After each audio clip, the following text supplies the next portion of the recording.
Humanianity, a new religious call. Humanianity, religion for us all. Humanity, now we all can see. Humanity, how much better we can be.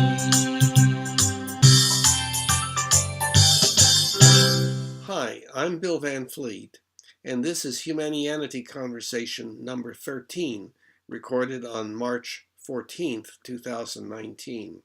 It is the 7th recorded conversation with my friend Mike. We explored the meaning of rationality, how to strengthen the ethical sense, what the main goal of religion is, whether ethics or communion with the transcendent, what communion with the transcendent means, and why humanianity is a significant change in our effort at improving our ethics.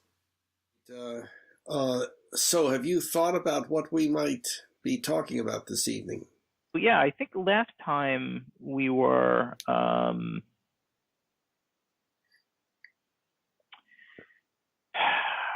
we talked about wanting to clarify and discuss what really starting to deconstruct rational ethical living, which is an important part of humanity, like we talked about.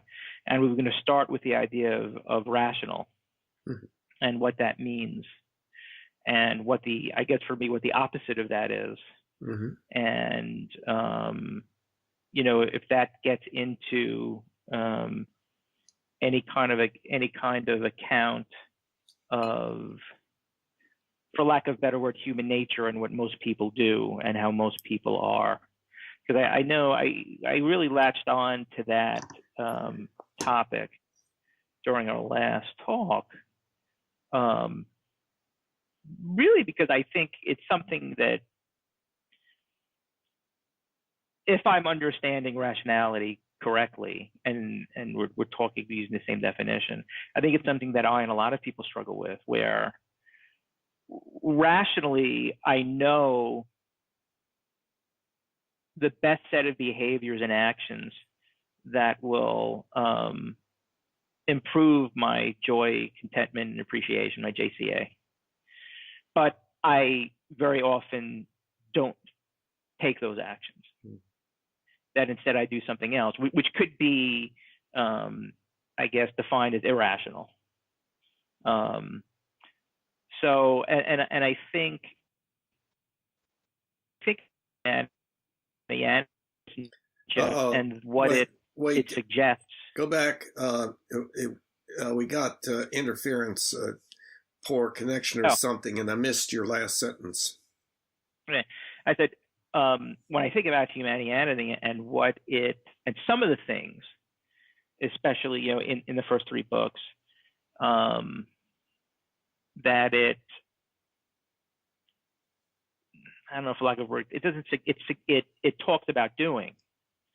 I think a lot of people would feel those things are difficult,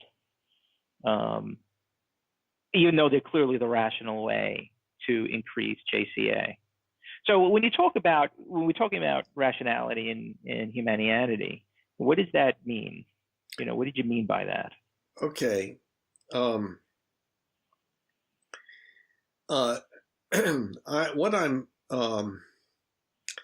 specifically referring to is, I think, something a little bit different than what you have in mind, and we'll see. For 100,000 years or 1,000,000 years or whatever, we have lived a certain way, and then we all of a sudden, for some reason, in that relatively recently, over that time span, probably, although I don't know when, we started developing symbolic language. In other words, the use of symbols and the rules of syntax. And so we were able then to communicate much more precisely about a much larger range of things. I could tell you about things that you couldn't know about without me telling you, and so on. And also, of course, it enabled very much greater empathy, because we can tell each other what it's like to be us. And also we give each other highly specific directions, and so it has increased cooperation. Excuse me. So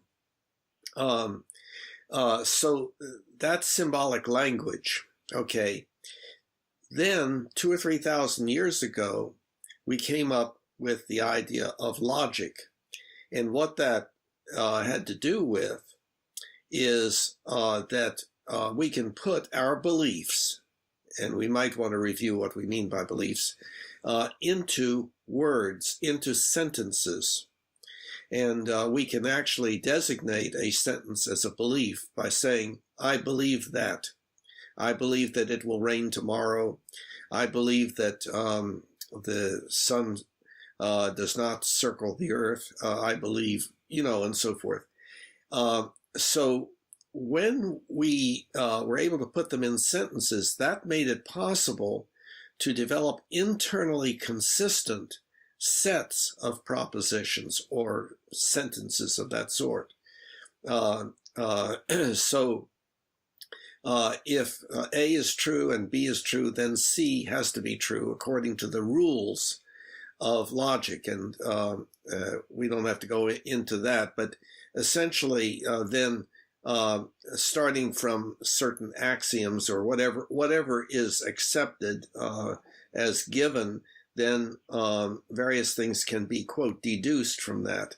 And of course, then there are mathematical systems like Euclidean geometry and so forth, which provide for internally consistent sets of propositions. And if those propositions are modeling our beliefs, then we can have internally consistent set of beliefs.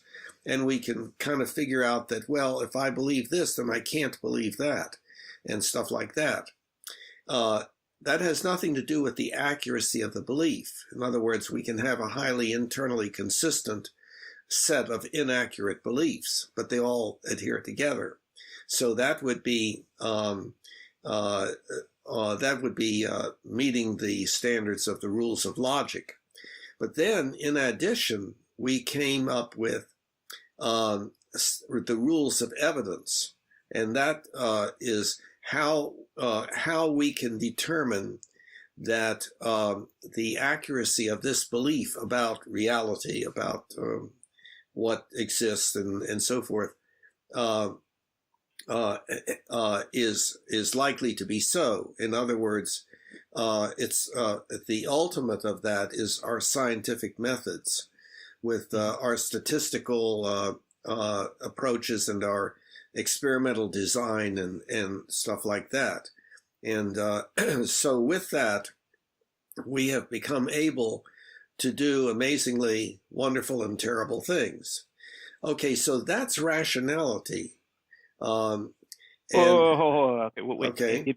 I'm missing you. So what is rationality? You Rationality, gave me a narrative. Yes, rationality is consistency with the rules of logic and the rules of evidence. Now, so if we consistency with the rules of logic and the rules of evidence, where evidence could be your belief system?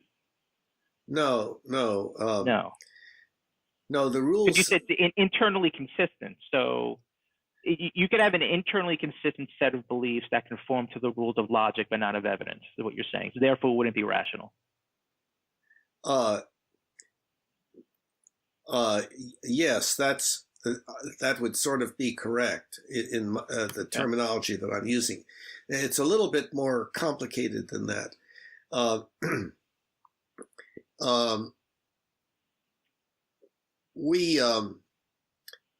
most of us on this planet are not familiar with the rules of logic and the rules of evidence. And yet we have come to be able to say, that doesn't seem rational what you're doing. And what that means is that that we have ways of determining what is likely to be true that are not highly specific and conforming to something spelled out in a textbook of experimental design or something like that. So if a person, for instance, let's say, expresses two beliefs, and they seem to another person as being inconsistent with each other or contradictory to each other, that's in the area of logic, even though the person is not trained in logic. So the person, this person judging this other person's belief system would say, well, you're contradicting yourself. That doesn't sound, quote, rational. And so that's, kind of a, it's essentially the same kind of, same meaning, but it's not the extreme of the use of logic. And the same way, if a person said, well, I think the store is around the corner to the right, somebody else would say, well, how do you know that? Well, I've gone to the store several times, and each time I've turned to the right, and there the store has been. So in a sense, that's complying with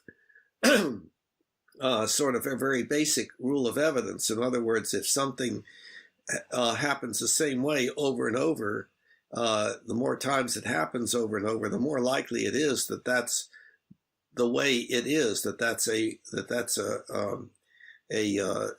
correct belief. We know, of course, that there's the possibility still of error. In other words, something can happen a number of times, and we just don't know that the next time it's going to happen a different way, which will then cast doubt upon our original belief as to the way it always happens, and so on. Okay.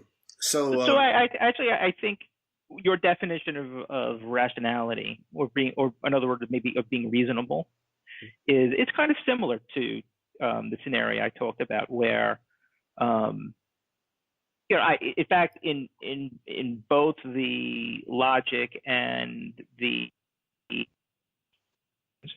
where okay, you broke up. You're breaking up. Have a belief that you broke up. No, I did what, repeat, okay. Please. Oh, so I think your definition of rationality is consistent with the scenario I presented, specifically with respect to the domains of conforming to logic and conforming to a set of to evidence, whereby I have a belief that's internally consistent that doing A will increase my joy, contentment, appreciation, and I have evidence of that as well, and yet I don't do it.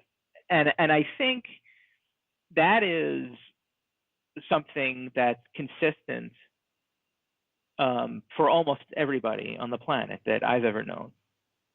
And it seems to me that if you speak to people about being rational, everybody would say, yeah, I think that makes sense, that we support that in the context of joy, contentment, and appreciation. And yet very few people do it. So isn't the more salient question we need to ask ourselves in the context of Humanianity's spread, that what's preventing people from acting rationally, and what are the ways that we can promote rationality in ourselves?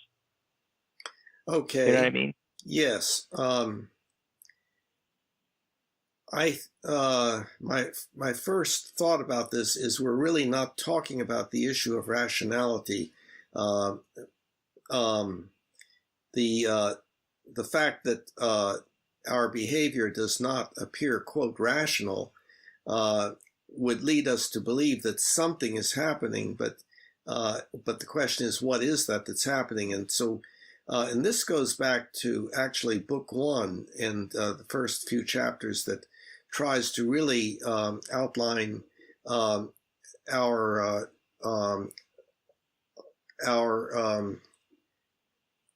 ways of establishing our beliefs and ultimately affecting our behavior, anything that we have voluntary control over.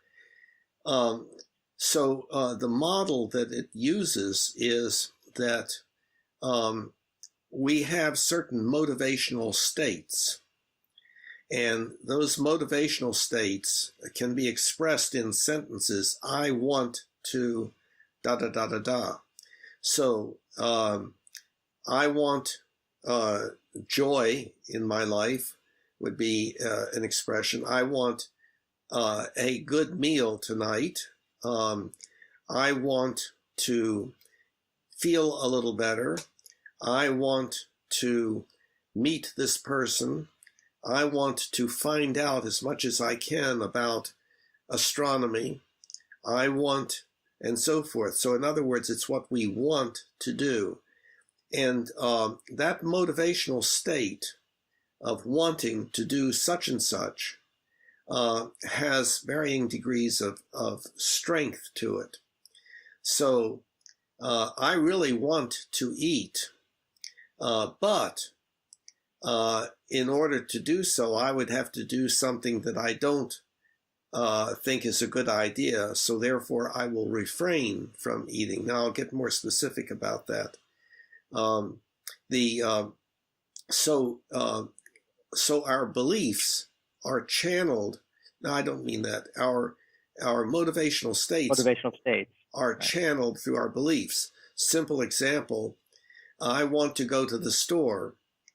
That's a motivational state. If I turn left, I will get to the store. That's a belief. Therefore, I want to turn left, and so forth. I want to taste this food. If I put it in my mouth, I will taste it, so I want to put it in my mouth. I want to get a good education. If I go to this college, I will get a good education. Therefore, I want to go. I have to pick up my dog. He's listening to me, so I'm listening. Keep going. Okay. Keep talking. So you have continue. Yeah. So you see how our behavior is determined by our motivational states that are channeled through our beliefs. Now, the thing is, we very frequently have more than one motivational state operating at the same time. So I may want to do A, and I may also want to do B, and maybe I want to have the ice cream, but I also want to lose weight. Yeah, and so it may turn out that I can only do one of those things. I have to choose. And so it depends on the strength of the motivational state. If I'm really hungry, then I will go ahead and eat this food, even though I don't believe I should. Now, we're getting also, we got over into ethics because I used the word should. And so let me just clarify about that. We have our ethical beliefs that can be modeled by sentences containing the word should. Okay, so I should do this, I should not do that. Those are ethical statements. Now we can go into that more deeply, and there's some complexities and so forth, but that's the simplest way. Okay, so an ethical belief stimulates to a greater or lesser extent a motivational state. In other words, I believe I should do such and such, therefore I want to do it. but we know that that motivational state can be weak or it can be strong. So, so we then, let's say, we say, I am hungry. I want to eat this food. I believe I should not eat this food. Now, if I have a weak ethical sense, the motivation to do what I believe is the right thing to do, then I will go ahead and eat the food. If it's strong, then I'll say, well, of course I'm not going to eat it. That would be wrong for me to do that, because you see. Okay, right. So in essence, what you're saying is that a motivational state it can be in conflict with our ethics, and in that conflict, one of those has to kind of win out and guide our actions. Well, let's be a little bit more accurate on that. We can have a motivational state to do a particular thing, and another motivational state called the ethical sense that is produced by the ethical belief, I should not do it. Okay. And so then the ethical sense is in competition with the motivation to do whatever the other thing was that we're talking about. So I want to eat this food. I believe I should not, therefore I want not to eat this food. And it depends upon which is stronger as to which is going to win out. Of course, it's more complex than that, because we usually have quite a few more motivational states than just one or two, and they can be competing with each other. Like, there are 3 movies that I want to go to, but I can only go to one. Well, I want to go to this one pretty bad, but I really want to go to this one badly.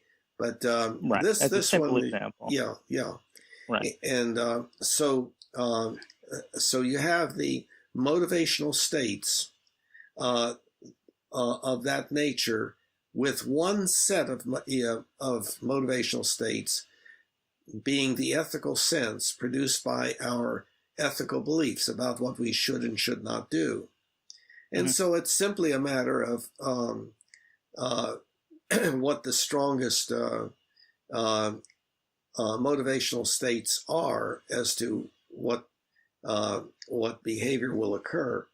It may not be that simple in certain ways, but in this simplistic way of looking at things, it is simple. Right. So basically, and I think we should, it makes sense to talk about a derivative of what you just said. But before I go ahead and do that,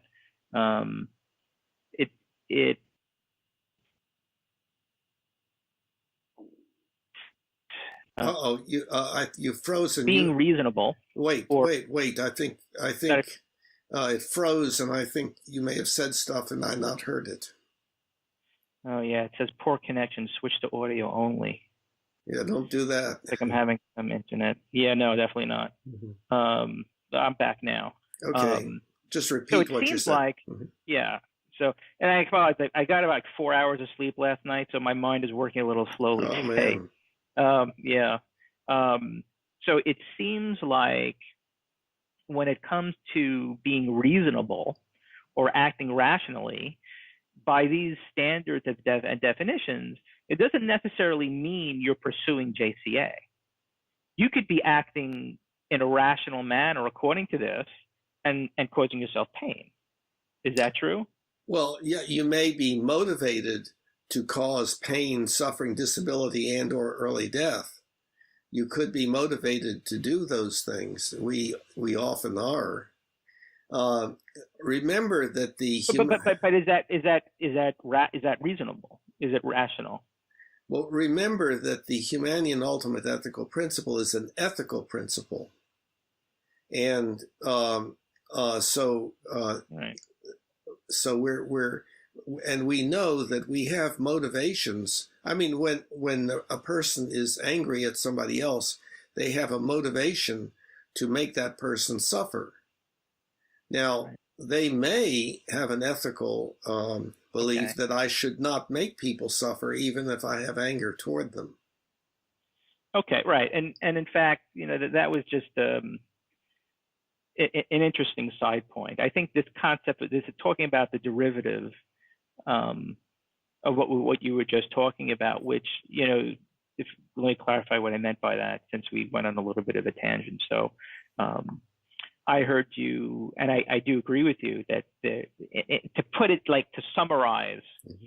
in very simple layman terms, there's kind of often a battle between different motivational states that are simply based on a simple motivation or an instinctual feeling and perhaps evidence and reason.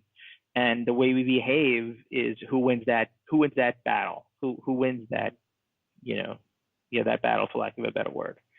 So I think it's important to discuss the derivative of that, which is, well, how do we strengthen and influence which side wins? And I would say a discussion of that derivative is so important that if it were universally adopted, I think it would go like it would practically eliminate a lot of almost all the pain, suffering, and early death. I mean, if people could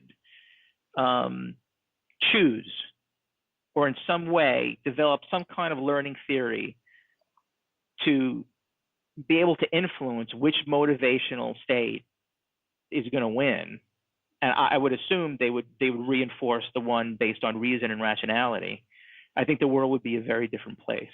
Okay. So the question is, how do you do that? Okay. I mean, that's the $1,000,000 question. Okay. I think there's a little bit of a disconnect here that occurred where you and I were now on somewhat separate roads looking at each other. What you're talking about is, I would say, ethics, and ethics meaning our set of beliefs about what the right thing is to do, what we should and should not do.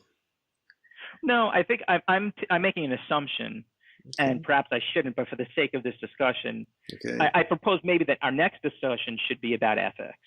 But for this discussion, I'm going to make an assumption that let's adopt the ethical principle that we should be more reasonable and act more rationally, and discuss the derivative of what you were just describing in terms of this battle, which is how do we get people, and how do I or you and also discuss the large society in general, what can we do to reinforce the rational motivational state?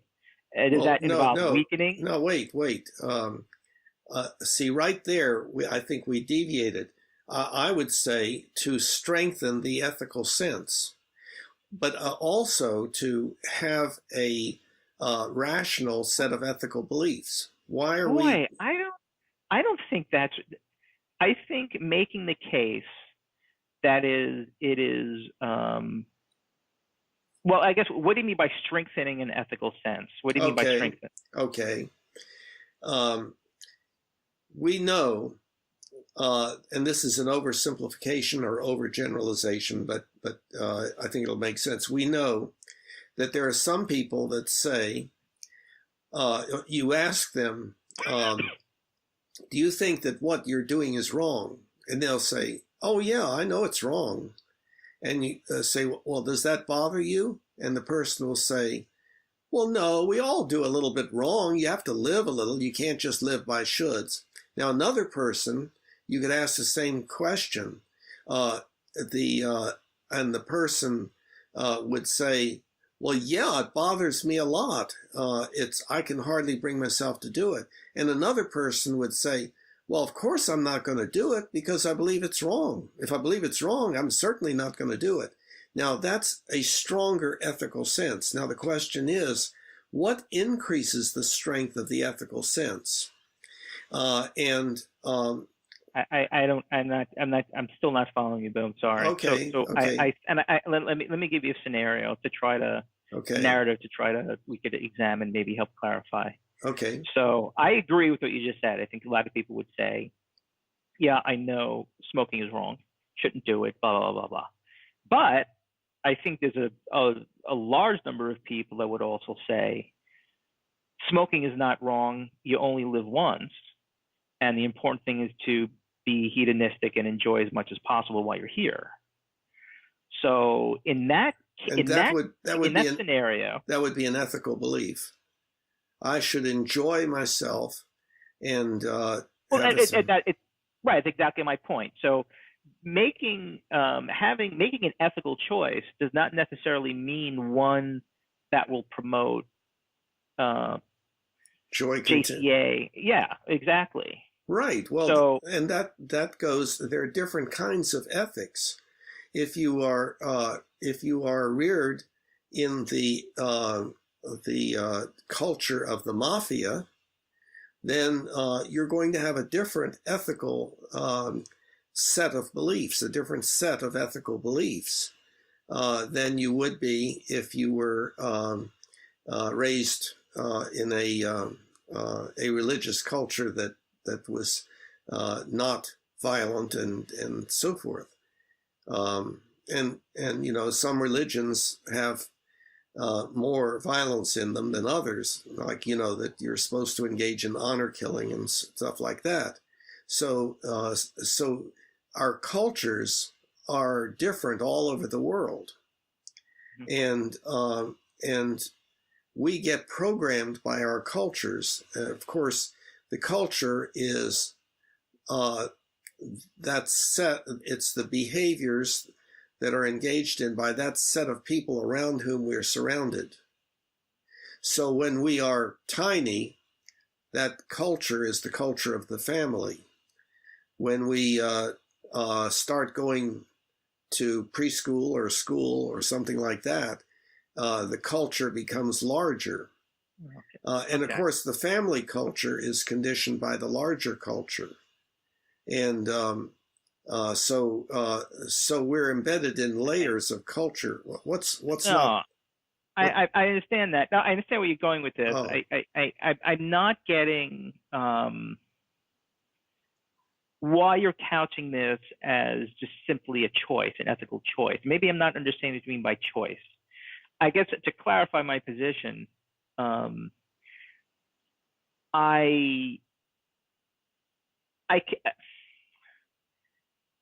maybe this needs to be clarified because and actually in hindsight I didn't really specify this, but I just think that the motivational state of wanting to have a cigarette versus choosing to be guided by the motivational state of living long. Okay, you broke up. Repeat, please.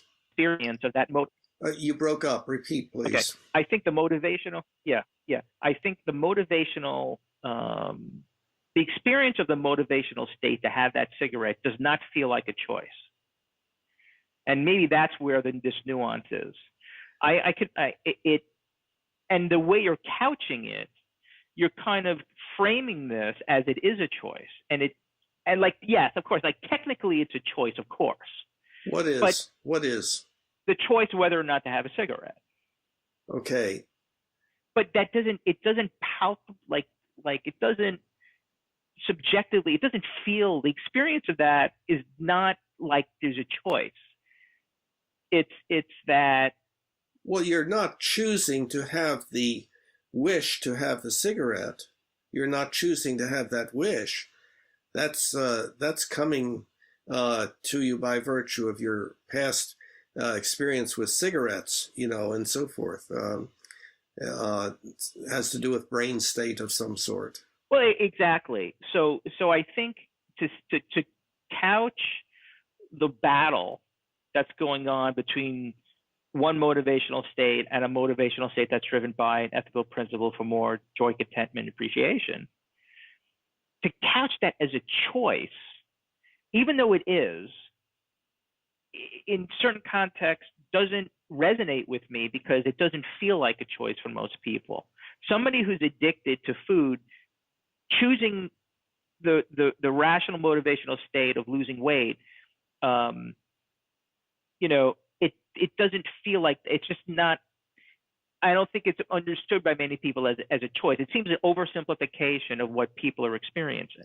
I think we're running into that part of the mind-body problem that has to do with free will versus determinism, because what I was doing in constructing this way of understanding behavior, I was using a deterministic framework, which does not, where the word choice is just a description of the outcome of the interaction of those forces.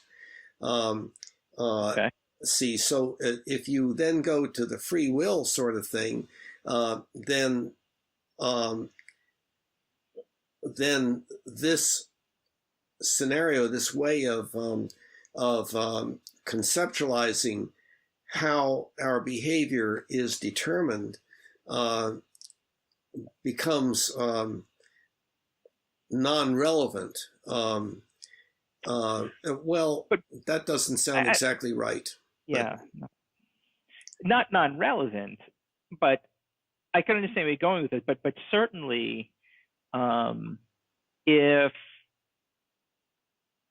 I don't even talk about other people, I mean, if most people have want to pursue the goal as a Humanian of more on a more consistent basis, choosing to be guided by a motivational state that's rational in nature and promotes JCA, I think there has to be, or there should be at least, a discussion outside of any deterministic framework like you've just set up. Well, there was a problem in what you said when you said rational nature.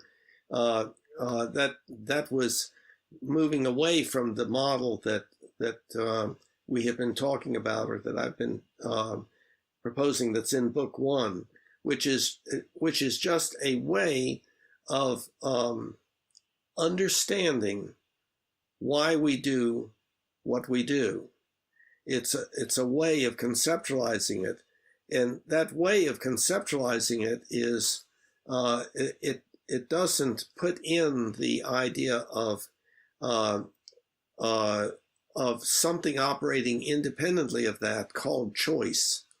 Okay, but then if there's nothing operating independently of that called choice, then a kind of you're describing a deterministic scenario whereby when you say the person has to choose a motivational state that promotes JCA, that has no meaning to me as somebody who's kind of like in the thick of it, because it's just a definitive term to reconcile the outcome of two different options, and it just doesn't seem like, it's almost like, well, okay, so what? Like, yes, no kidding. There are options, and you have to choose one of them. You can only make one choice.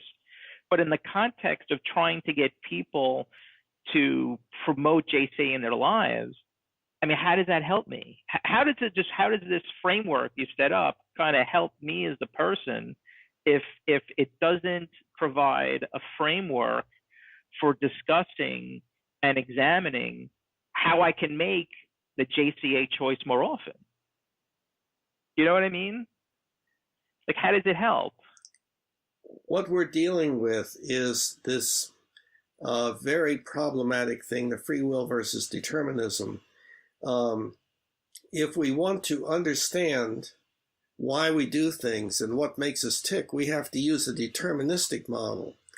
If we, but in our subjective model, in other words, how everything seems to us, it seems to us that we make decisions one way or the other. So what we kind of do this, we say, well, I'm going to choose to regard this person's behavior as following certain laws of the universe and so forth. And that therefore, if if I can change something about that person's environment, namely what is being said to them by me or somebody else, that may affect that person's behavior. That's most people, do not think in those terms. We just readily use both free will and determinism in what we're talking about. I'm familiar with, because we went through that book once, so I'm familiar enough with the concepts, but clearly I do not understand how you're applying that concept in this discussion to rationality. How does I guess let's get more specific what you mean about deterministic when in this discussion. What do you mean by deterministic to understand ethics and choice, and the choice between two motivational states? What does that mean? Okay. I think I have to kind of use like a metaphor or an image. If we are aliens from another planet and we've come here and we're observing what makes humans tick and why they do what they do and so forth, we will be trying to arrive at the rules that they follow, not the rules that, I'm not talking about rules given them by their culture or their deity or something like that. I'm talking about, like the laws of that govern what happens in the universe. So if we're trying to, anytime we're trying to understand and understand people, whoever the people might be, and make things better or worse, we're using kind of a deterministic approach. If I do this, then such and such will happen, because that's what generally happens. On the other hand, one's own behavior, one cannot really reasonably say, well, all of my behavior is determined, so I can just sit back and relax and my body will do exactly the same thing that it would have done if I worried about it and so on. No. We have, when we're talking about how I am living my life, I have to use a free will model. And that's my point. So I think the deterministic model you're using, I would agree with, and of course. So no matter what the kind of infinite number of choices you may have, you could argue that the universal thing is you have to choose something. Something. So that's almost like a law of the universe. Something is chosen. When you have a million options, you can only something is going to happen. Even if you choose to do nothing, well then. Okay, now you broke up. You broke up. I lost. I broke up again. Yeah. So just go back and repeat just repeat what you said. Okay, I said that that yes, I would agree with you, and I think most people would. That of course, everything, you looked at it from a very high level perspective. Everything could be distilled and in a deterministic way, in the sense that when even if you have a million options, there has to be a choice. Even if you choose to do nothing, a choice is, something has been chosen. So that is kind of like, you could say, a law of the universe, a law of the human behavior. Something has to be chosen. So in that way, deterministic. But that's really well and good theoretically, even if it's true in practice. But how does that help any Humanian increase JCA in their life and make the ethical choice to pursue JCA? I mean, so it's like, yeah, granted, that's all true, that deterministic model is most accurate. And if that's what you mean by choosing, how does that, well, see, you said most accurate, and there, I think, again, you're going a little bit off the the path that if we're using my conceptual framework, which I think you were trying to do.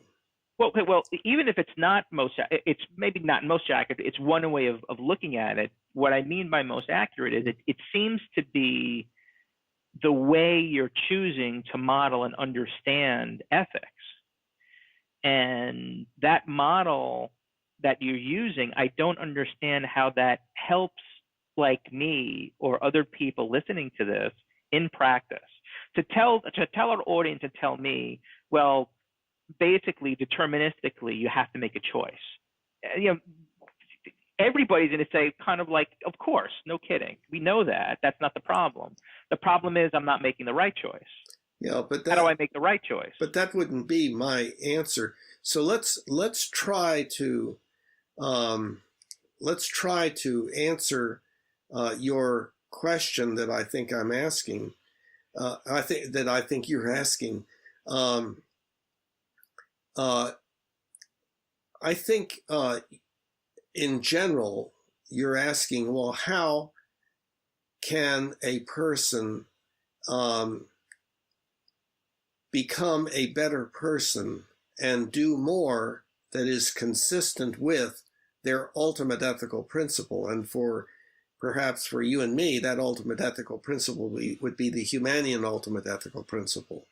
Okay, let's go there. Let's assume that that's the ultimate ethical principle. So that's what we're trying to accomplish. Yeah. Okay. So what we know is that there are certain things that increase the strength of one's motivation, and although I don't have a well spelled out and outlined kind of set of concepts, examples would be if you are a member of a group that all believes that, yes, this is what we should and should not do, you are much more likely to have an increased strength of the ethical sense accompanying the belief, yes, that's what I should do.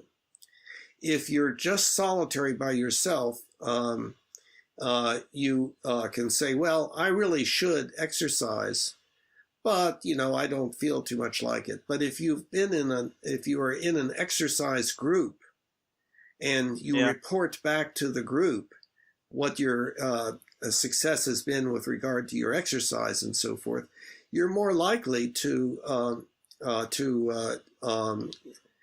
do more exercise. And so one answer to this question is that you should be involved in groups that are relevant to what it is that you believe is the right thing to do. Now, this will immediately flare up some objections and so forth, but what I would say would be that I don't see any objection to that at all. No. What are some of the potential objections? I haven't said it yet. Oh, okay, go ahead. I hope you do, because I'm curious to see what you think they are. Okay. That's why involvement in religious groups is so important. Religion, oh my God, now you're really going down a rabbit hole or something. No, because it's something you want to talk about that may be relevant to the discussion, but it's outside the framework, I think, of the specific thing we're talking about. Let's take losing weight. There's lots of people in religions that are overweight. Yes, okay. Then you would go to a weight losing group. Okay, so you're talking about the support of others. Yes. In your ethical beliefs, so for your ethical basis of where you want to go. Plus your your statement of commitment. Yes, I agree with you all. I'm going to try to do what you all are doing also. Yes, indeed, I'm going to do this.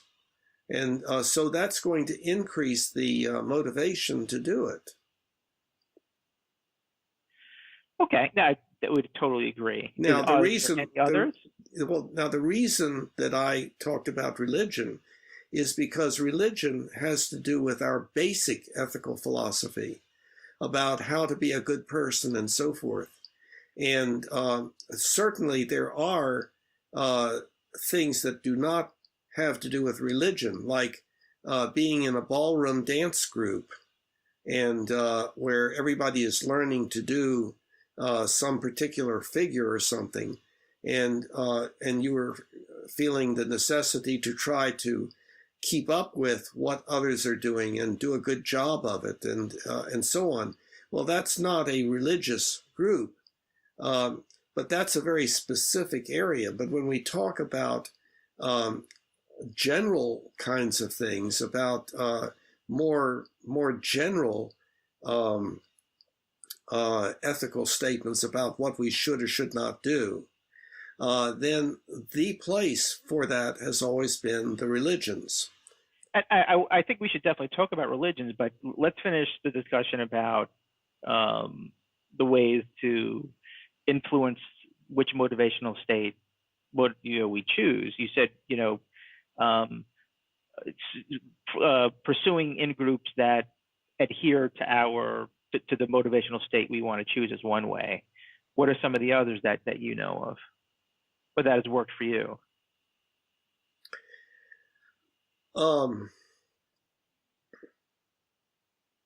I have one in mind here, just as an example, and that's the Humanian prayer, which is on the website.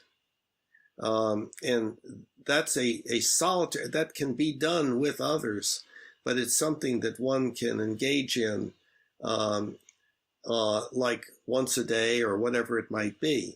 And the Humanian prayer, which is right there on the first page of the home section, is put it in terms of my prayer. In all that I do, I, Bill Van Fleet, wish to do and intend to try to do that which will promote not only the survival of my species, but also as much joy, contentment, and appreciation as possible, and as little pain, suffering, disability, and early death as possible for everyone now and in the future in my sphere of influence. So help me please everyone to do that. Okay, so what would that prayer let's try to abstract that. So what is that? It's kind of like assertions, like for you, like for, let's say somebody else wants to use a different prayer. Like, what's the operative? What's important? What's important about praying? Why does that help us change our motivational state? Well, to repeatedly say that is a non-group way of practicing having that motivational state. It's practicing. It's practicing saying, I really intend to do such and such. I really intend to do such and such. Yes, I'm going to do such and such. If anything comes up that this is relevant, yes, I'm going to do such and such. By golly, I believe in doing such and such. And all of that is solitary activity. It doesn't have to be. It could be done in a group setting. But it is training your mind. In other words, it's a non-group way of increasing your motivation to do whatever Right. So I used the word assertions before. Because I had 4 hours of sleep. I meant affirmations. Mm-hmm. So it sounds like it's an affirmation, and it's a way of kind of modeling and visualizing your brain where you want to be. And yeah, I mean, there's evidence that helps to change how we think and the behaviors that we demonstrate. So I would agree that would be another. Well, notice what it is. It's practice. It's practice. And that's the same thing that occurs in groups, whether it's smoking cessation or weight loss or ballroom dancing or football team participation or whatever it might be. That idea of practice that you're talking about, it reminds me of something it says in some of the Yoga Sutras of India, where they talk about the reinforcing nature of choices. So in the context, this would be the reinforcing nature of choosing a certain motivational state, that the act of choosing a motivational state influences the choices you make in the future. So in essence, they talk about literally practicing the right choice and making the right choice. So in this context, even though it's difficult, just like it's hard lifting that first 10 pounds when you're trying to exercise, the first few times, choose the motivational states that's kind of more towards JCA in the case, don't have the ice cream cone. Do it through the first 3 times to be harder. The 5th time can be easier, the 10th time. But it's also something they talk about is the exact opposite, that every time you make a choice, that doesn't support JCA, that is going to be easier and easier for you to do next time. Right. So I think a third way, so it's almost like, in addition to mentally practicing, there's also the idea of looking at this choice as preparing, as like a training regimen. You have to kind of train yourself to make the right decision, and just through the virtue of repetition. Well, that's exactly what I was saying. Mm-hmm. Well, I think you were talking about visualizing in your head, right? Well, I'm also saying that making the actual choice to do it, will make that more automatic. And think conversely, avoid not choosing the thing you want to avoid, and recognize that if you choose that, that's what's going to be strengthened in your life moving forward. Well, see, it depends a little on what you're talking about. Yes, the more you do something a particular way, the easier it gets to do it. But if you're saying, well, how am I going to make myself do it in the first place? What will increase the likelihood that I will do it even the first time? I've just given a group way and a solitary way. Right. Yeah. Yeah. I think for me, I also think that first time, it's just like, it's an act of will. That there is, you could talk about making a choice, where I think what motivates me to choose the wrong thing is often an immediate sense of comfort. And the motivational state being, I want to feel comfortable. I want this discomfort to go away, or something like that. Or I want to be as comfortable as I can be. Exactly. I want to avoid any increase in discomfort. Yeah. Exactly. And I think one of the things that maybe has to be accepted, that in the very, very beginning, there has to be an acceptance that there is going to be discomfort, in the beginning, by just simply not pursuing, the easier choice, so to speak. The motivational state of wanting to do what you believe you should do needs to be stronger than the motivational state to avoid the discomfort involved in doing it. Right. But and I think what makes that stronger is the real belief that there's a payoff. Yeah. And that's so that's maybe another thing that you can do, either solitary or in group, is to work on the why the choice is reasonable or rational. So a smoking cessation group could just say, well, we're all going to try to quit smoking. Or they can also study the scientific literature that describes what happens, and increase the motivational state by being able to imagine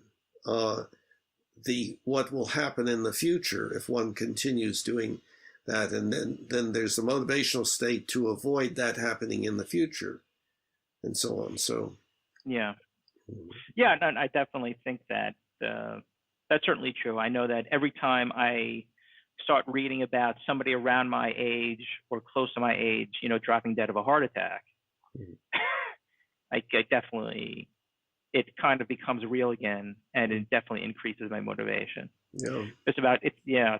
So anyway, to move on, you were talking about the intersection of religion with this, and why you started talking about why religions, I guess, in some way help guide, the fundamental choice that we have in terms of what our motivational state is. Did you want to talk a little bit about that? Well, we can. I was just pointing out earlier that it's a hot topic that people are either for religion or against religion, and the ones that are against religion believe it should be stamped out, and all of that stuff. I think that that's not a completely rational or desirable way of looking at religions. And Right. I think that understanding, as my understanding is that there have been and are 4,000, there have been 4,000 religions approximately. And going back, all over the globe, they've been all sorts of things. And each tribe in the Amazon is going to have a set of, quote, religious beliefs as to what we as a tribe should do and what each of us should adhere to and so forth. And of course, but see, one problem is that people define religion by its content, whereas they define science and everything else by its function. I think you and I, it's difficult for me to, it's not difficult, but when you talk about religion and its basis, there needs to be a translation that happens in my mind, because I see the basis of religion to be very different. I see the basis of religion is not, I don't know, we've talked about this before and we've disagreed, is not, for most people, right or wrong, and what's the right thing to do. It's how to get closer to God. Yeah, and but that's right, the fundamental basis. Right, and what I should what do, you should be, what I should do in order to get closer to God, just like what I should do in order to reduce, increase JCA and reduce PSDED. Semantics. It's semantics. No, it's very, very important. Yes, it is. It's semantics, because what I should have said is to get closer to God. People go to church to get closer to God. Yes, it's not to decide, right, it's not to help right. them choose right and wrong, or no. It's not to help them to choose even and understand how to do that. They go to church to be closer to God, for the experience of being closer to God. Hold on a minute. Sermons are advice from the pulpit as to what to do in order to be closer to God, what you should do. Yeah, and now we recognize that a lot of that is like ancient, and that people cannot, many people cannot go along with what is recommended. But that is an example. See, yes, there's always the in order to. Remember that the ultimate ethical principle. Wait, hold on a minute. Let me finish this. Let me finish. But your basis is not what I'm talking about. But go ahead. Please let me finish this point here. Go ahead.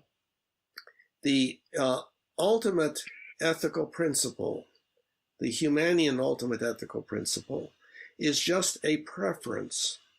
It is what we would like. We would like the survival of our species. We'd like as much JCA as possible, as little PSDED as possible. We'd like it for everyone now and in the future. If we're Humanian, that's what we like. Now, in order to do that, we should do this, we should do this, we should do that, we should do that. Those are ethical beliefs, statements of ethical beliefs about how to accomplish that. Hold on a minute. So we can take out the preferred being, reducing increasing JCA and reducing PSDED and so forth, and instead put in there, be closer to God. Okay, we can put that in. So now I appreciate what you talked about, but it was entirely based on a miscommunication and a misunderstanding of what I was talking about. Okay. So what I meant, people, let me use a better word. People go to church to commune with God, not to figure out. And I think we're understanding why people go to churches from a fundamentally agnostic or atheistic perspective, right? But I think for most Christians that I know, and when I used to be, not even when I used to be, because I kind of still am to a certain degree. I'm not Christian or anything like that, but I do have a theistic belief system of some type. I have a transcendental belief system of some type. People go to church to commune with God. What does that mean? And what does that mean? It means, I think for most Christians, let's just say, or for most people who go to temple, I'm talking about like Hindu temples or whatnot, or Buddhist temples, even though Buddhism doesn't have a God. It's to feel when they walk into the sanctuary that they are closer to their deity and are communing with them. There's a palpable feeling. It makes their belief in their deity more real. So they're going for an experience. I don't think they're going to figure out, they're not going with a checklist of figuring out how to be closer to God. I think that's a semantic term that we as atheists and agnostics kind of use because we lack the fundamental perspective that most strongly held theists have, which is the basis of their religious belief is to commune with, in the case of Christians, the Trinity. And that's why they go to church. Okay, so can I ask So I don't this? think there's necessarily a should can I ask, and how to. Can I ask this then? Yeah. What is the content of sermons? And what is it? Why do people study religious literature? I'm not saying that I'm not saying that how to get closer to God is not part of religion, but it is not. But it is not. Wait. Let me say it is not the basis. Okay. Well, humanity, the basis is accomplishing as much JCA as possible, as little PSDED as possible for everyone now and in the future, and survival of the species and so on. That's what is being accomplished. That's what is desired. Mm-hmm. Okay. And so how is that? So in order to do that, in order to bring that about, what should we do? How do we bring it about? Okay, when you go to church, I think if you went to churches and listened to sermons, it would not be that sermons are not, okay, everybody sit in a most relaxed position and imagine that you are close to God and so forth. No, they talk about social problems. They talk about things that seem to be out of keeping with what God would want. No? I understand. No, I agree, but I think you're cherry picking what happens at church to support a certain definition of religion. But I don't think if you have a questionnaire at the door to a church, regardless of what's happening in the church, why are you coming to church today? I don't think most people are going to say, well, I'm going to church to figure out how to be closer to God. I think most people are going to say, I'm going to church to be closer to God. It's my opportunity to commune with my deity. Okay, so they believe that in order to do that, they should go to church because it's only in churches that you can really get a direct connection to God, right? No, I don't know in terms of that's the only way, or they should or they shouldn't. But well, why would they be going? They are going there for an experience, not for shoulds, and not for a checklist to figure out what they should be doing. That doesn't mean that humanity, has to be like that in order to be considered a religion. But I'm just saying, when you talk about religion as being a certain way, being based on this idea of right and wrong, what people should do and should not do, solely on the basis of ethics, I think me and a lot of other people, that does not resonate with us, because it leaves out the most important thing that people go there for, which is to commune with the deity. That's what makes something religion, in my opinion. Okay. Now let's try to clarify what is most likely to be meant by a person saying, I want to commune with God.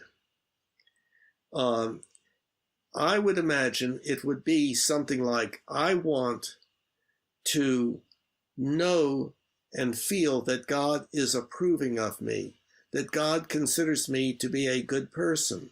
And of course, wait a minute, hold on just a minute. In some religions, it's, yes, indeed, I want, when I die, to be with God, not in hell. So I am trying to find out. I'm trying to appeal to God. I'm trying to present myself to God in a particular way, such that God will approve of me and will take me. If the religion has a belief in afterlife, and then it may or may not have, like 2 different possibilities or 3, and so on. So. But there, I think we need to understand what this goal is. The communing with God. Hold on, just a minute. Go ahead.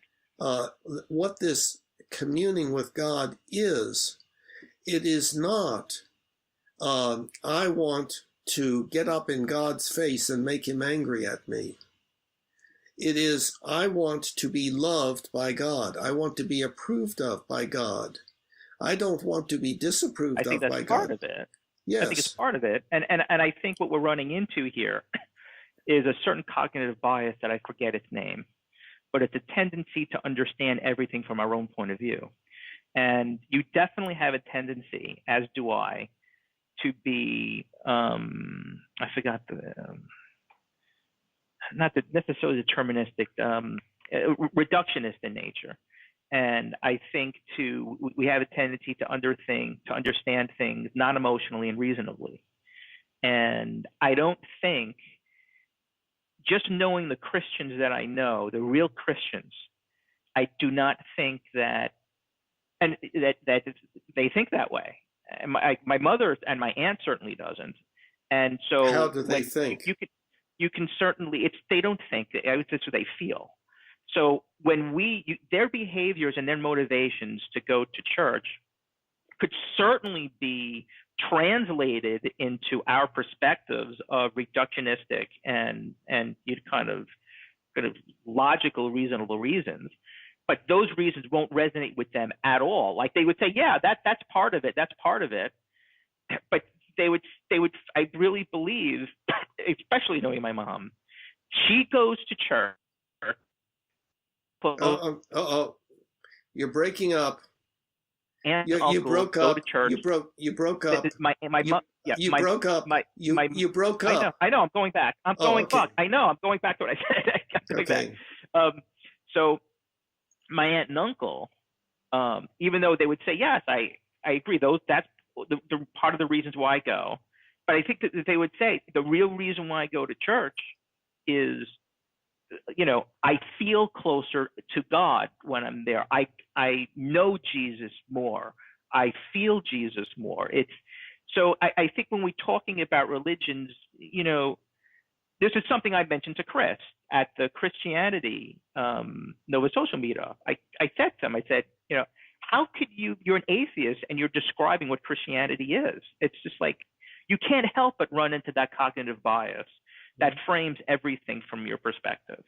So that's one of the reasons, I really try not to do that. And I'm trying to understand our definitions of religion in the context of what I hear the Christians in my life and how they talk. And it's just, completely, it was just alien.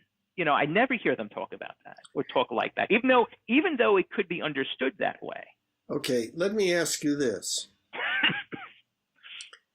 Do you not think that very early in life, in the first weeks of life, that what is happening is that the infant and the small child is developing this feeling of being close to and accepted by I understand mother? it. Yeah. Well, hold on. No, that's a Freudian perspective of religion, and I got it. I understand it. No. Well, this is And also it's being for modeled. wait. This is for our viewers so also. This is for our viewers also. See? Okay, go ahead. Sorry, go ahead. I forgot. Apologies, viewers. Go ahead. So the infant and small child has this feeling of being in communion with or being close to mother, and before long, indeed, the infant learns, if I do such and such, I'm going to have that feeling more. If I do so and so, I will have it less. And so there's how to approach God or goddess or whatever that occurs early in life, but it has to do with, how do I accomplish it? How do I get more of this feeling of communion with my mother? How do I get less of it? How should I behave? Should I bite her, or should I coo and look in her eyes? Should I smile and laugh, and so forth? And so the feeling of communion, yes, a person may indeed go to church to get those feelings from an invisible mother or father or whatever, but if that's all there were to it, then people would go to church and they would go in and sit down, and nobody would speak, and they would just rev up this feeling inside. No, instead, what are sermons about? Sermons. Well, we're not talking about going to church. We're talking about, why are people religious? Yes. In the common term, and I don't think most people say, I'm choosing to be a Christian to figure out how to be a good person, or what I should do ethically, or how I should be closer to God. I think they are choosing to be Christian because they feel that is an opportunity to commune and get close to their deity. It's an emotional, it's an emotional reaction that cannot be described very accurately using words. It's an emotional thing. But I think the evidence is more to the contrary of that, because if you ask Christians, well, what can you do to get closer to God? They would say, I need to do what Jesus told me to do, what I should do, instead of what I am otherwise inclined to do. Absolutely. Okay. I mean, absolutely. There you are. But you're cherry picking. What you should do to be closer to Jesus is certainly part of Christianity, but it is not the basis of it. What you should do to be closer to Shiva or Brahma is part of Hinduism, but it is not the basis. I don't think people don't become Hindu to figure out rationally, cognitively, what they should do to be closer to Brahma. They become a Hindu because they feel there's a word for it. There's a bhakti for the deity. There's a deep longing, emotional love that they feel stronger when they go to temple. And I think that's why people are religious. Now, that doesn't necessarily mean within that context of why they're doing it, that there aren't shoulds and shouldn't and ethical rules of how to be closer to Jesus, how to be closer to Brahma. But when you frame religion in solely that way, it has to go through a translation for me, because I see that to be secondary. The shoulds of how to get closer and what then the ethical basis of religions is secondary to the main reasons why people are religious, which is to commune, like I've been saying, which is to commune with the deity. And that's the fundamental thing I think you're experiencing with Nova Social people, that wait, you really can't separate religion from the deities. No, and that's why. I understand.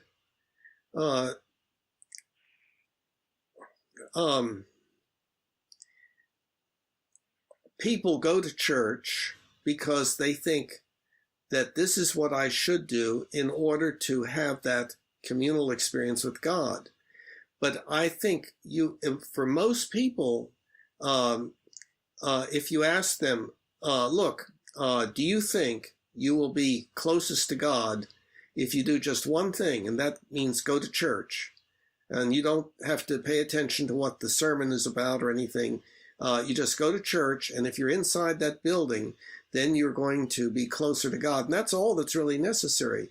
I think that our religions are our efforts to spell out what we should and should not do. Now, I know that people think in terms of religion as think that it is definable as the content, belief in a God or belief in the supernatural or something like that. We don't say that about science. We don't say that science is the belief in black holes or quantum mechanics. We say that science is the method of arriving at the most accurate beliefs. Religion is the method of arriving at the most optimal ethical beliefs. And indeed, much of our religion is authoritarian at this point. Absolutely. And so the idea is, I want to feel reassured that there is a God and that he or she likes me, and that that I'm doing what he or she wants. And so that's different than the Humanian ultimate ethical principle, obviously. And the reason why the Humanian ultimate ethical principle is better is because we're never going to agree all over this planet as to whether there is a God or goddess or not, and what that entity wants us to do or doesn't want us to do. We're never going to come to an agreement about that, I don't think. But we can right now say, okay, but can we work toward producing the best life possible for everyone now and in the future, as well as the survival of our species? Can we do that? Can we work on that? We can agree on something like that. I understand what you're saying, and I don't know if I want to. Our discussion seems to be heading in a certain direction, and I don't know if I would necessarily want to go back, but all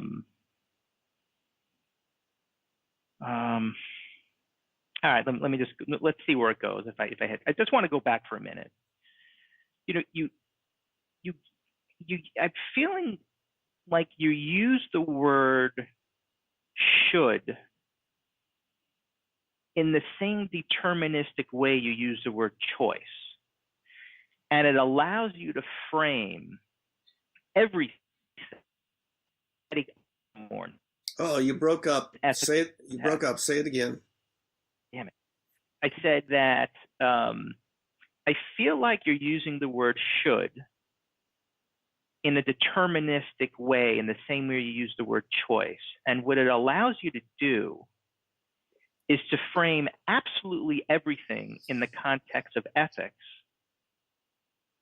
when in practice, it's not. Okay. And what's not? Everything is not a should. Well, I don't know what that means. An example of that would maybe think about this, as you said, well, people are saying to themselves, I should go to church to commune with God. I know, I don't think that's what's happening, even though it could be modeled that way deterministically, in the same way you could say deterministically, well, that they're making a choice to go to church. It's like, well, of course they are. But I think subjectively, mano a mano, human to human, what's happening in us, it's not a should. I don't think if you talk to many religious people, they're viewing going to church. I mean, some based on the authoritativeness, absolutely, but I think a lot they wouldn't understand it to be a should in the way you're defining it. And the reason why I'm having an issue with this of using should deterministically is that it allows you to frame everything that happens in existence as supporting the model of humanity you're using on an ethical basis, that everything comes down to a choice and an ethical question, whether I should do it or should not do it. And I just don't think that's realistic. I think in a deterministically, that's true. You can understand following. everything. I'm not following. You can understand everything. Maybe I'll get clearer. You can understand everything as a choice or a should. Should I go to get gas? Should I not? Should I get up out of bed in the morning? Should I not? Should I go to work? Should I not? Should I go to church? Should I not? And everything similarly as a choice. And that's a very deterministic way, an accurate, ultimately, way of understanding things. But I think if you talk to people practically, they would very seldom use the word should to describe most of the things that they do. And you can certainly box them into that statement that they'll acquiesce at the end of the day. You're right. I guess I should believe I get out of bed. I should get out of bed and I should go to work and this and the other thing. But palpably, it's not felt or understood that way. And where that's an issue for me when we talk about humanity, because when you use the word should deterministically, like you're doing, and everything can be determined to be, a question of should or should not, then what it allows you to do is have almost like an infinite number of scenarios supporting, humanity's model of living, which is everything comes down to a certain degree an ethical choice. See, I'm lost very early in your discussion when you say use deterministically. I'm not understanding you, and I don't know how many people, how many viewers, if there ever are any, are understanding what you mean by that. But let me also, can I, wait, please, let me say something. A statement of that has the word should in it has either implied or explicitly in it the phrase in order to. And so I should get out of bed in order to have a better day or to be healthier or whatever. Now, hold on just a minute. The question about whether I should or should not do this, that, or the other can be asked of any behavior at all. My point. Well, that's my point. Well, hold on, but I haven't finished my point. Okay, go ahead. The question as to whether I should or should not do this, put my hand down, take my hand up, whatever it is, any voluntary, quote, voluntary behavior, one can ask the question, should I do this or not? The problem is, the reality of this is that there are many, many, many things that we decide to do where we can't answer the question. So we recognize that I don't know whether I should or should not pick up this pen. I picked it up, but should I have done that? I don't know. Maybe I should have in order to demonstrate my point, but maybe I should not have because maybe my point is inaccurate or whatever. But I can't answer that question. There's a lot. My just using my hand this way, should I or should I not? But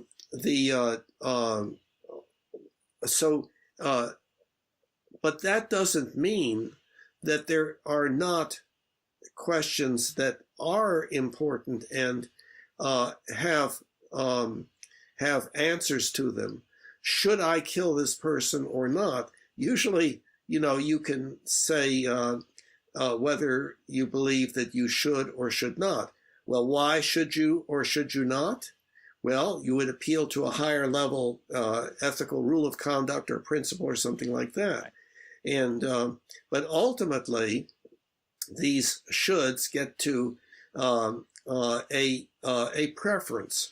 Well, I prefer to try to do that which will increase JCA and reduce PSDED for everyone now and in the future, or I prefer to do that which will make God pleased with me, or I prefer to do that which makes me feel loved and hugged by this deity that I can't see, or whatever it may be. But so yes, when people go to church, they're going for more than one reason. Absolutely, I think now I have 5 reasons why people why people involve themselves in religious activity. Number 1 would be ethics. In other words, trying to be a good person, trying to figure out what should I do to be a good person. Second would be optimism, like a feeling like, yeah, things are going to be good. Even if I'm going to die, I may, I'll probably live forever in another world or something like that. And then there is helping the disadvantaged and suffering. And then there is belonging to a group. This is my family. I have no family of my own, but you all are my family. And then 5 would be entertainment, although church people would not want to use that word, I think. But there's singing and clapping and feeling very emotional, like at a rock concert and so forth. So so people go for multiple reasons, and there's no reason to cut out these other reasons, like, no, the only thing you are to get out of coming to church is to have a clearer idea of what you should and should not do. No reason to do that. No, come and enjoy us and the singing and clapping and everything and hugging each other and also doing good, making peanut butter and jelly sandwiches for the homeless and being a member of our family where you can share with me what really disturbs you and I will still love you and so forth. So people, yes, there are lots of reasons for going to the temple, the church, the synagogue, or whatever. But the one that is specific, meaning that it is the social, the social activity that is present in all cultures, available to everybody, understood to be available to everybody, to work on how to be a good person, are the religions. But see, like I don't mean this in the wrong way or insulting at all. I'm saying to say this to make a point. What you just said was spoken like a true atheist, and my point is, you pull. Oh, you've broken up. You broke up. I'm gonna go. Let me go into. Wait, I'm gonna go into. I put my Christian hat on and try to speak like a Christian. Okay, you broke up, so I didn't get what you have said.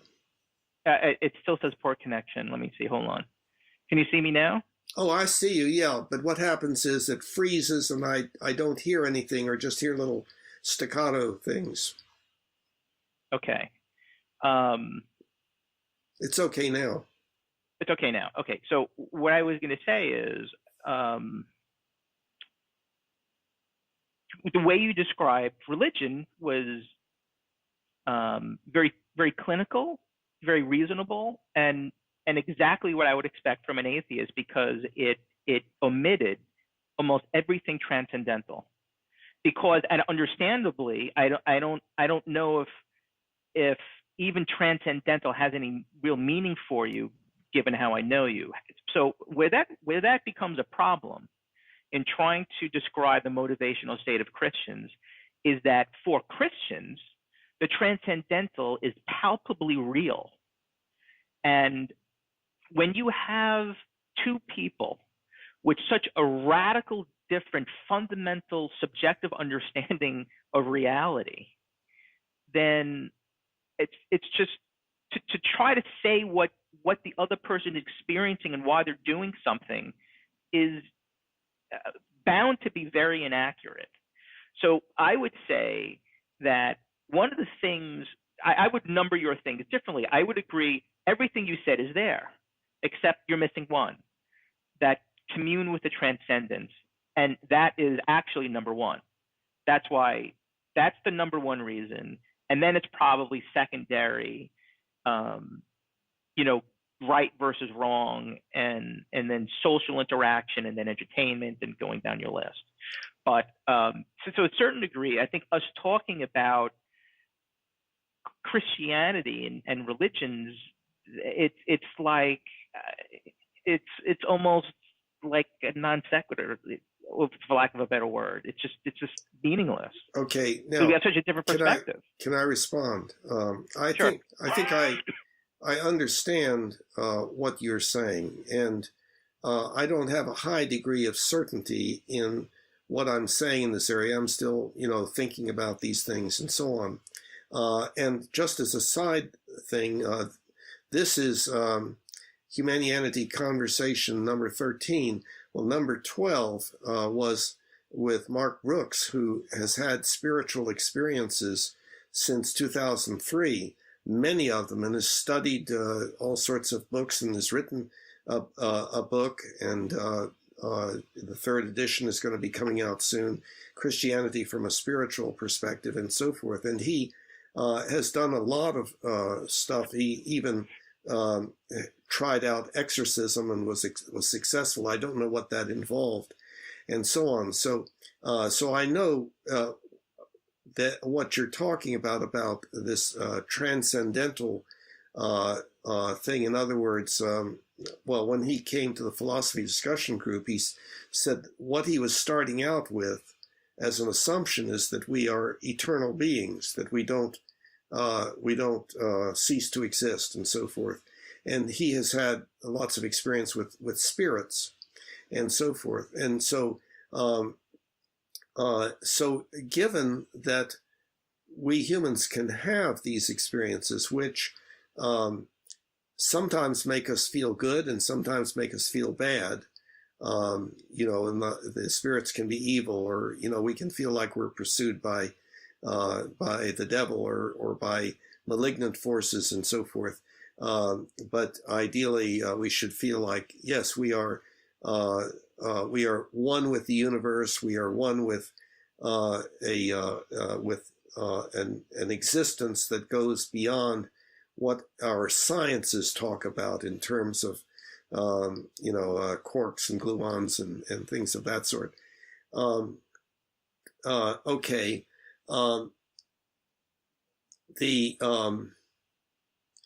So I number one, I am familiar with what you're talking about the transcendent.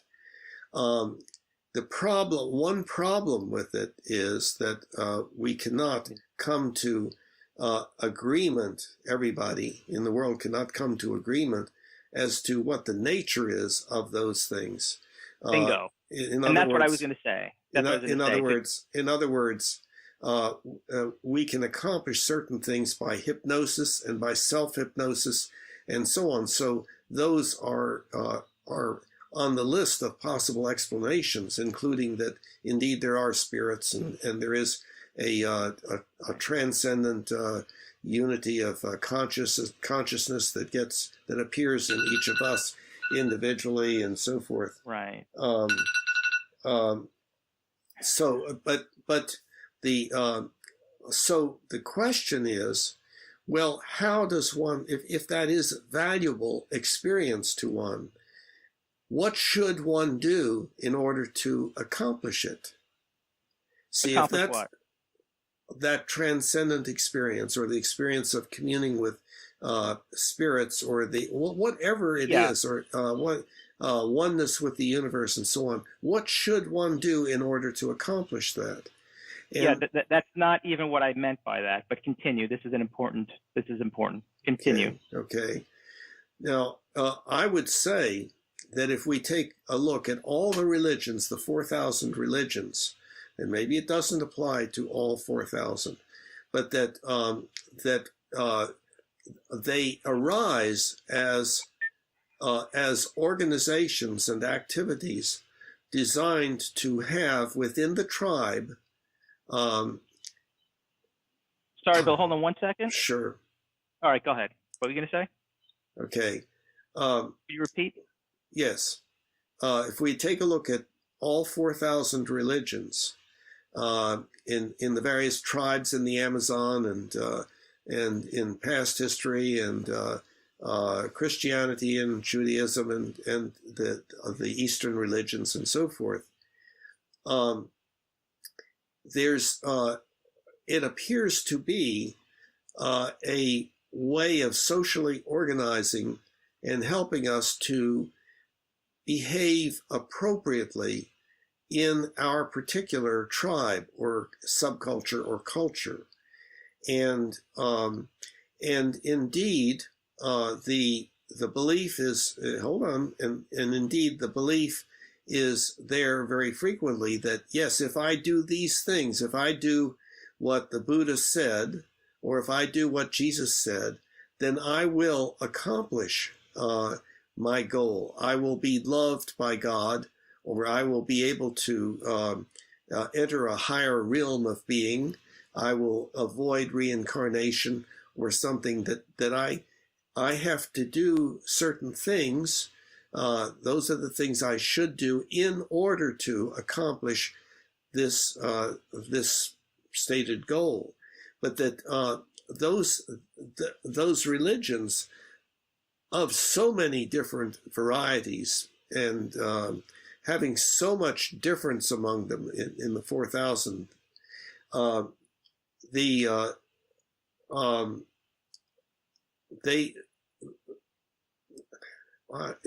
lost what I was going to say. It has to do with the social organization of that particular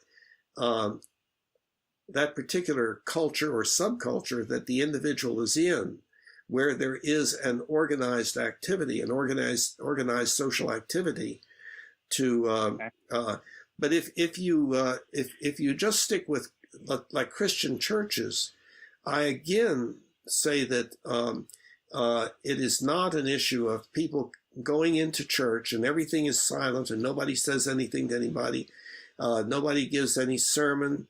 There's no study of religious literature or anything. It's just that people try to use that time to go off to be loved and in the arms of God. I think that instead there is very active concern about what is entailed in being a good person. How do we find out?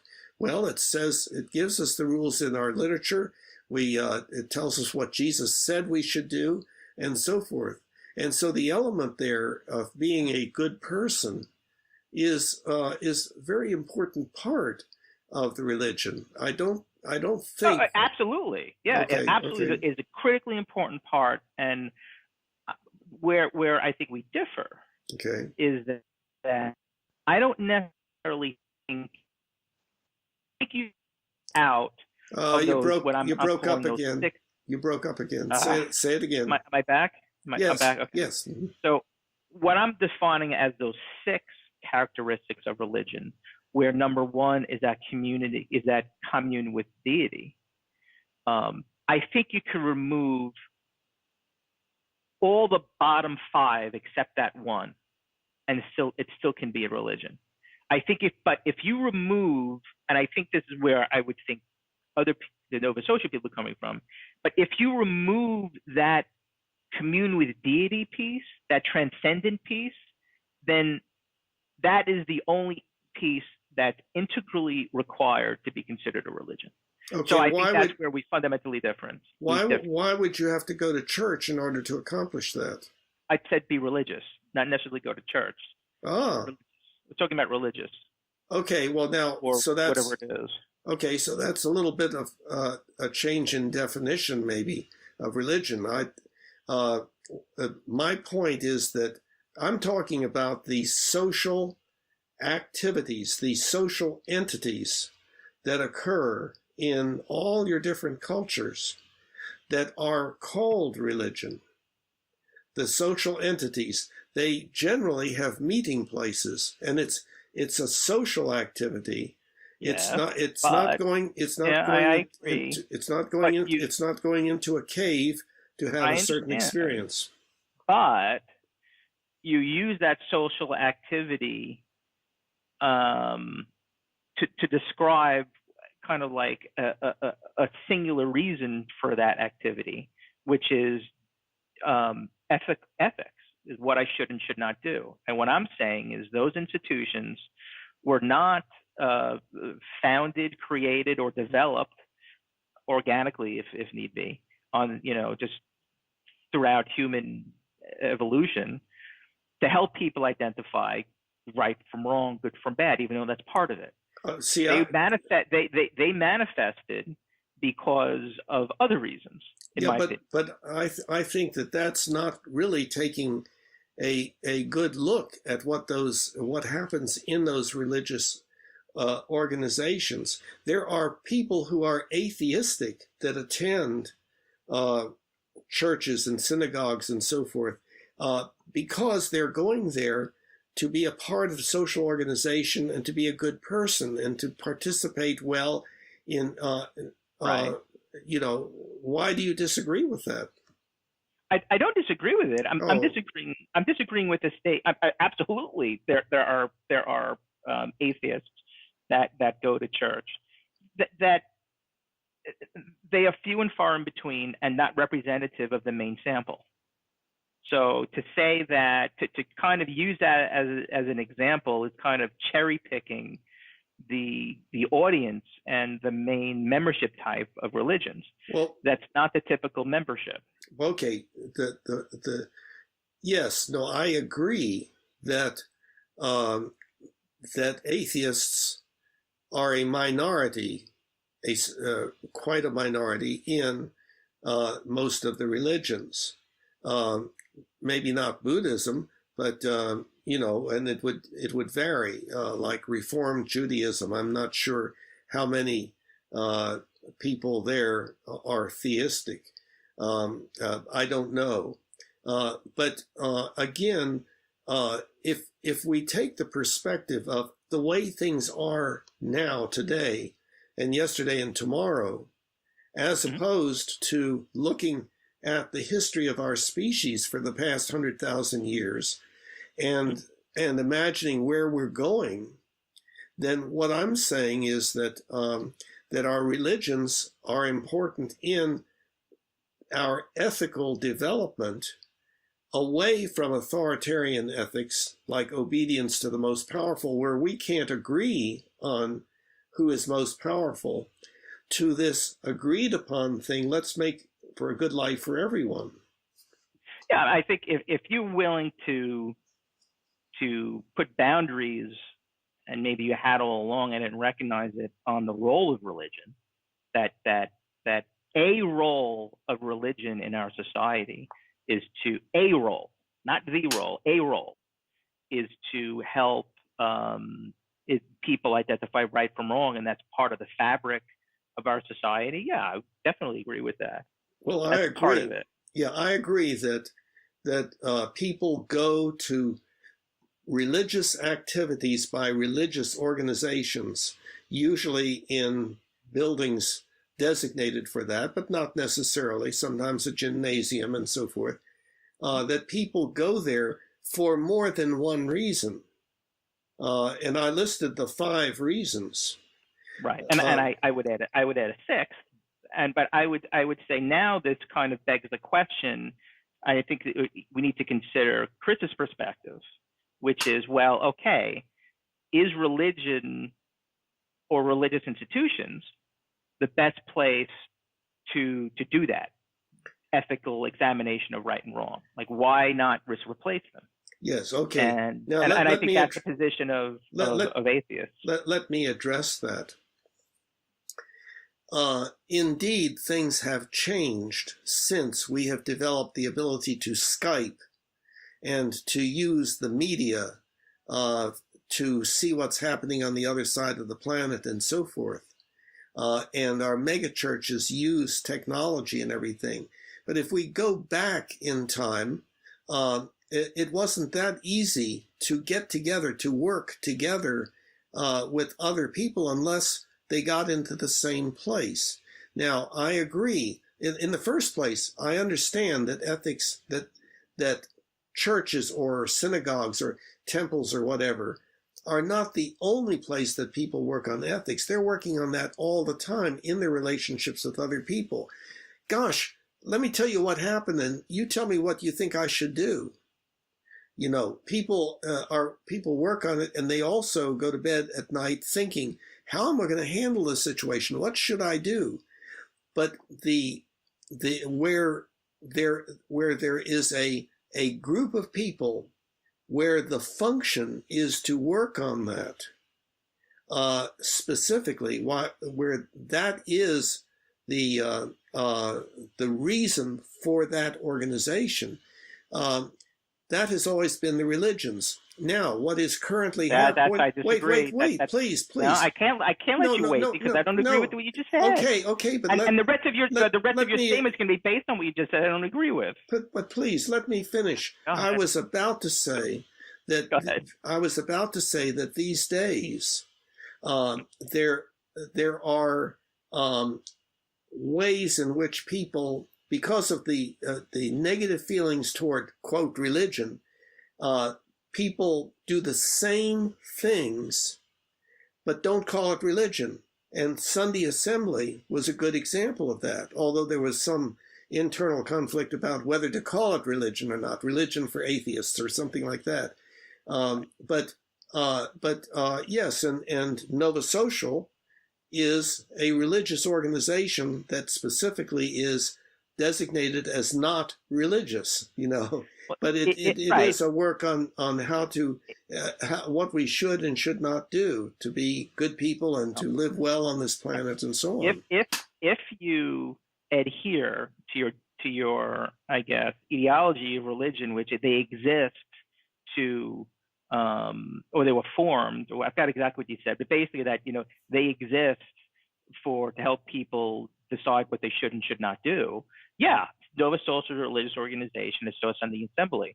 But I think if you include my change number one, which is religious organizations exist to help people commune with the transcendent and their deity, then Sunday Assembly and Nova Social certainly is not a religious organization. And I would say neither is Humanianity, and that's an area where, again, like that's the main, this is what we're talking about here is the main reason for the conflict, confusion, the misunderstandings around Humanianity, which is, you know, do you need to have the transcendent and a deity be part of a religion? And if you do, then humanity is not one. If you don't, humanity is one. Humanianity. Humanianity, yeah. Yeah, okay. But see, it specifically says on the homepage that it does not imply one way or the other any belief. I know. What it is, again, but that's not how the world works. That's not how people work. Hold on, give me a chance, please. What I'm saying is that the effort of Humanianity is to come together ethically, no matter whether we are theistic or non-theistic or have transcendent experiences or don't. It is a way to cooperate together to make the world a better place for everyone. We're not going to be able to agree on what the transcendent is, whether it exists, whether it's a male or female or none of the above or anything, whether there is such an entity or not. We're not going to be able to agree to that, but we can agree on making the world a better place for everyone, for you, me, and everyone else now and in the future. We can work toward that. Right. And it doesn't matter if you have transcendent experiences or you believe that there isn't any such thing or whatever. This is still, this is the change in the nature of our ethics to the social contract. Hey, how would you like to go to Carowinds? Or how would you like to have the world be a place where everyone leads as good a life as possible and where we don't have early death, et cetera, et cetera? Would you like that? If so, let's work as a social contract toward that. It's a new way. It's always been there, like between individuals, like, hey, you want to go do such and such? Okay, well, who's going to drive? Well, okay, I'll drive, and so forth. So that's a social contract between two people. When you get three people, or even in relationship with two people, sometimes there begins to be a struggle for dominance and relationship breakdown very often, and so forth. But as far as a group is concerned, the larger the group, the more it tends to be authoritarian in nature, except that is changing. And so we have the United Nations as a good example of a global kind of effort. It's not successful yet. Democracy is not successful yet because it's controlled by authoritarian forces, generally by money and weapons and so on. So, and by the way, I now I know it's 6:30. Yeah. I think let's leave it there. Okay. I think that was a good exit and a good. I mean, what you just described is the intent of Humanianity, and I think that's a good place to stop. So, next week, same time, we'll pick up the discussion. Great. All right, excellent, my friend. Take care. I'll speak to you then. Have a good one. You too. Bye-bye. Bye. Now we all can see humanity, how much better